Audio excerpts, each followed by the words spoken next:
Ulam po na pangmayaman dahil medyo may kamahalan. Buti na lang po may mga nagbebenta ng mga ganito, patingi-tingi. Kaya kumuha na ako ng ulo dahil weakness ko po yan yung mga parting matinik. Kapag ganyan naman ho kalaki, ayos na para lang matikman.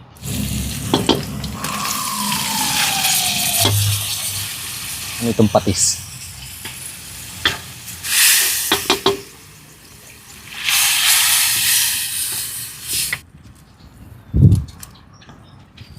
Lalagyan ko lang po ng puso dahil sa mga ganyan luto ng isda, eto na ang pinakamabisang pantanggal ng lansa.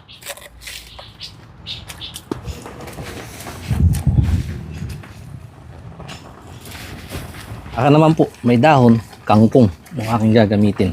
Madami na po yung sabaw kaya hihiram na ako dito sa sinigang mix ng pampaasim. Di bale, ibabalik ko din.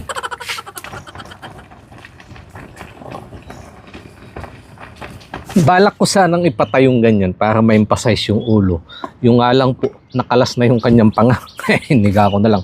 Lord, thank you po sa pagpapala ngayong araw. Napakabuti niyo po sa bawat pagpapalang pinagkalob sa amin. In Jesus' name, Amen.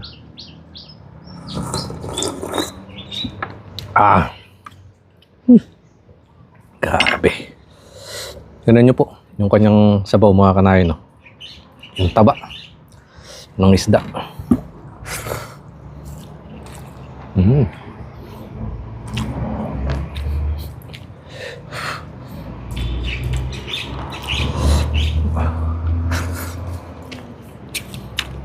Napakalasa.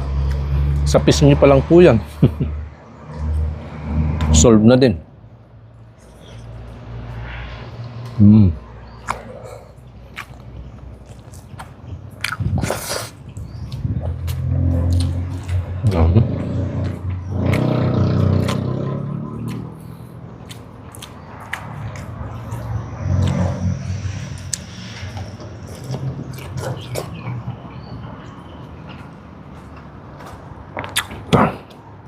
Sarap.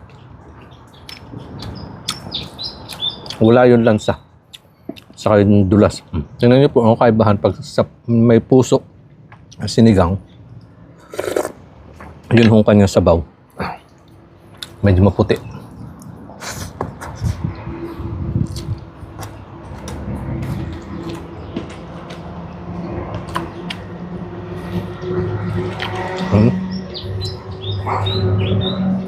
Laki.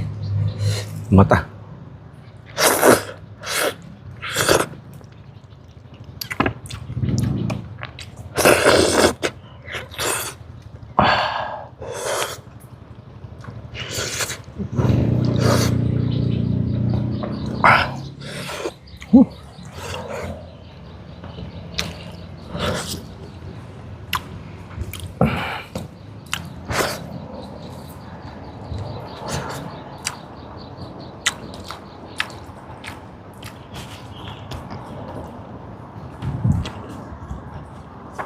Yung taba.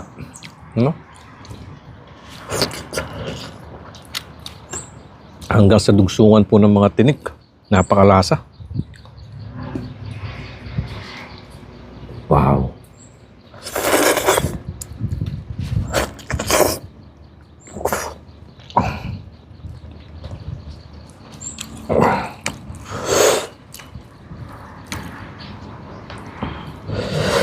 Itong masarap na lantakan, ngayon nga pong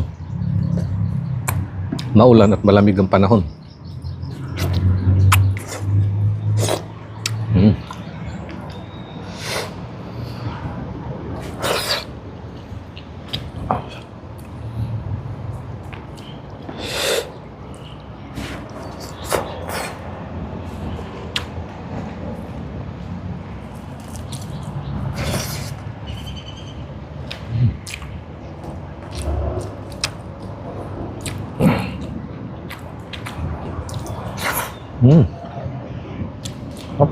Saka napansin ko, hindi siya ganong malangaw.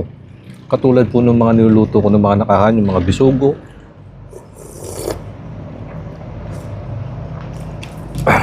Pagi yun.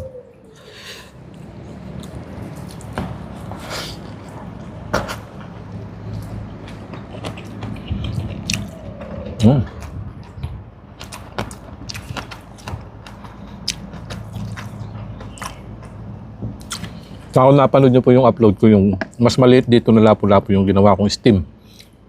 Yung title po ng Lapu-Lapong Bukid. Masarap din po siya. Yun nga lang, siyempre, para sa akin, no, iba pa rin kapag yung ganito may mga sabaw. May nahihigop-higop.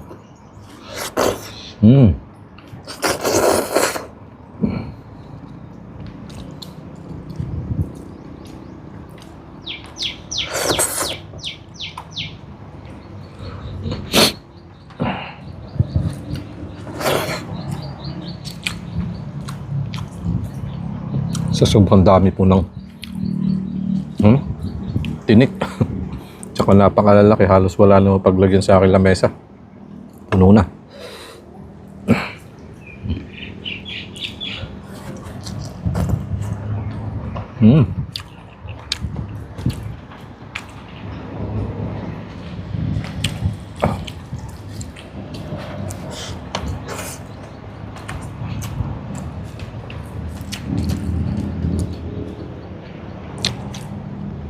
Napakasarap. Ayan.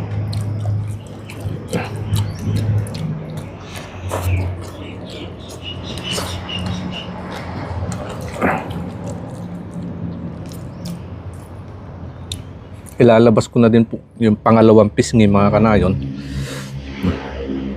Diyan ko na ho muna tatapusin. Medyo madami-dami pa ito. Yan, no? Mainit pa yung ilalim. Yan.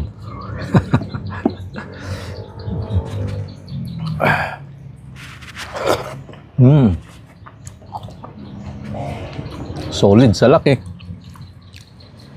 Solid sa sarap.